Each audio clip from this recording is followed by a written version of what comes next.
Hi everyone, it's Renee with Delaney Jane Cards. This week I am the GIU, Growing in Unity person. I will be featuring a project with a Unity stamp all week long, Monday through Friday. There is a giveaway, so make sure you leave a comment below. I think it's only open to the continuous United States, but go ahead and leave a comment below.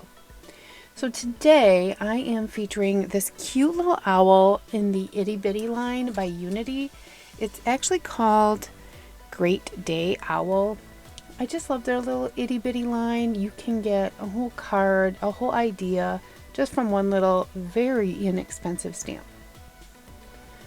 And truth be told, this card was really hard for me because I haven't really created in a while. I've had a lot going on, and card making has kind of been on the back burner. But this was really good for me, so I'm glad I did it. I decided to use my Prismacolor pencils. I will flash across the screen all of the colors that I used, but I wanted to color him on some craft cardstock with some colored pencils. I just thought he would be kind of cool looking. He looks frazzled and like he's had way too much caffeine or maybe not enough caffeine. So what better way to make him look frazzled than colored pencils? When I'm using my colored pencils, I always make sure I use a very, very, very light hand.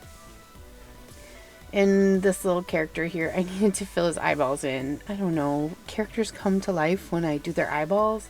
So I did scribble on a little bit of white pencil before I started just to, I don't know, I guess mark the eyes out for myself. And then I started my coloring very light-handedly, the owl in some brown tones. I think owls come in lots of colors. Tan, brown, I mean, probably all shades of brown. Maybe some black and white in there. But I picked brown for my little owl today. And I started by using a lighter color to map out my shadows, just like I do if I color with Copic markers or anything else, I guess. I do it with every coloring medium. But here I was just deepening the shadows so I knew exactly where they were going to be. You can see he's holding a little coffee cup, so I wanted to make sure that I shadowed, put the shadow underneath and to the side of that. And I really wanted him to be kind of blended, but I do want this owl to look a little frazzled, like I said. Like he either has had too much caffeine or clearly not enough caffeine. But I wanted to build lots of drama and texture in the coloring. So I chose many, many pencils to make it happen. I think dark umber was my deepest, darkest color, or dark brown. I forget which one was the darker of the two, but those were my two deep shades. And right about here, I got to thinking, I don't think the shadows are as great as they could be, maybe. Like, when I color skin, human skin, I use purple or violet to create a deeper shadow. So I was thinking about this as I was continuing to color. Here I'm kind of filling in the rest of the body of the owl to see if I like the contrast between this lighter, I think it's umber, maybe raw umber color, and the darker shades. And I just really wasn't seeing the definition or contrast that I really, really wanted to. So I thought, well, let's see what we can do here. So I started to deepen the color. No, I'm never pushing harder. Never, ever. Always really, really light. But here I go, looking for a purple because I'm just not getting the shadow that I really, really want. And this is gonna look crazy. It is purple, but still very light hand that I'm putting in here. The nice thing about purple is real shadows are actually kind of purple.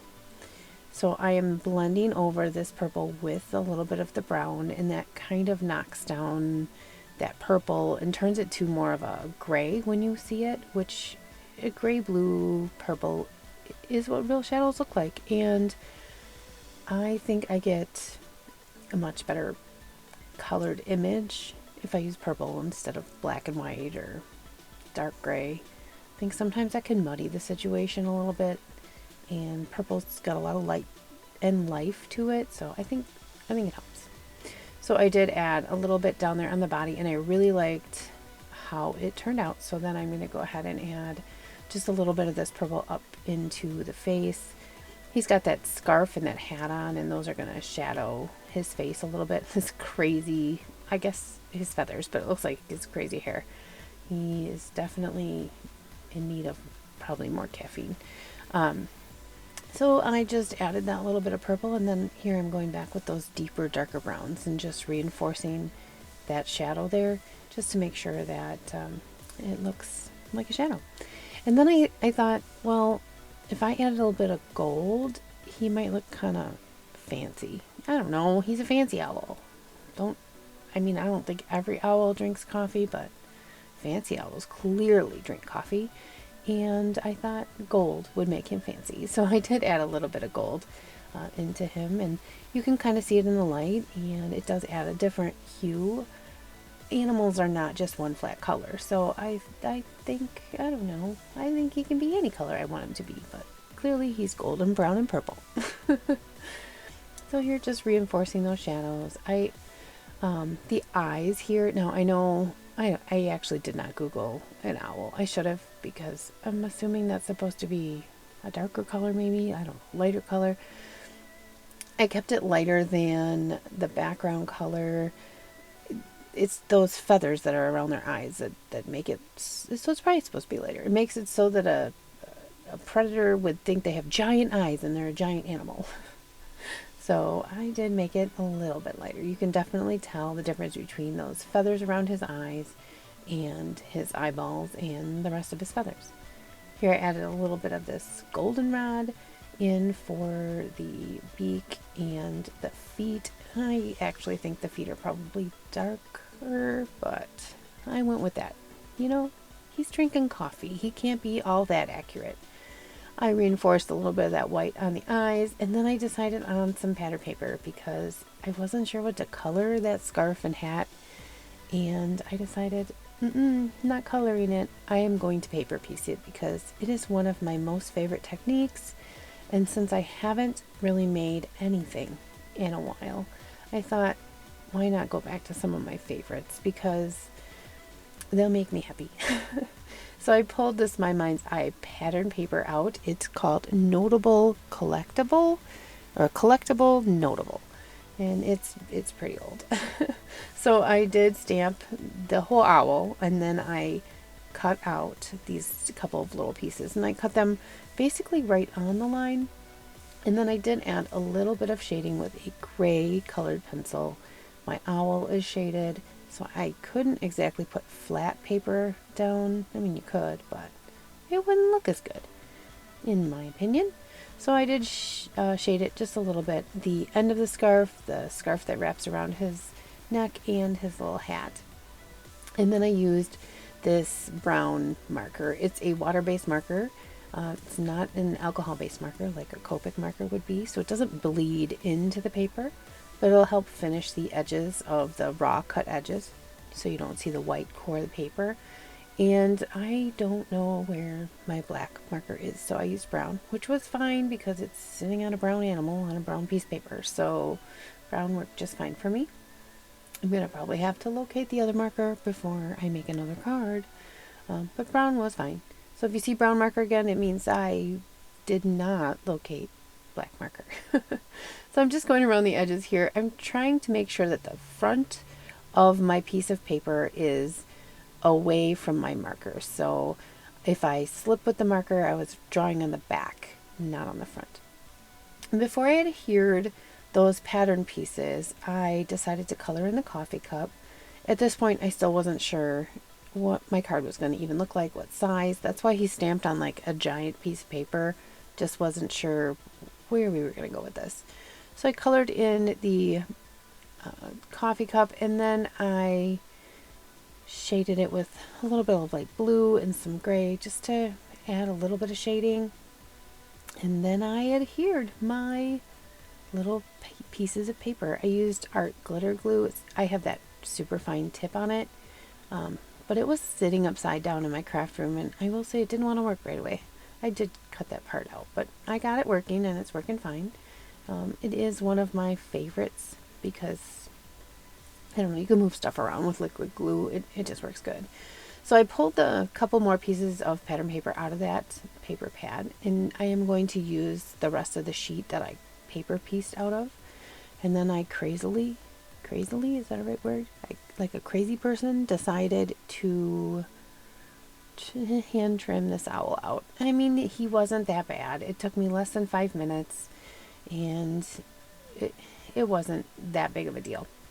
And then I also went around the back of the paper, and then I realized I hadn't cut out between his legs, so I did that and I fixed it. So here you can see I am using the marker on the back side so that if I slipped, I color on the back side, not on the front. Oh, and then I turn it over and show you, do what I say, not as I do.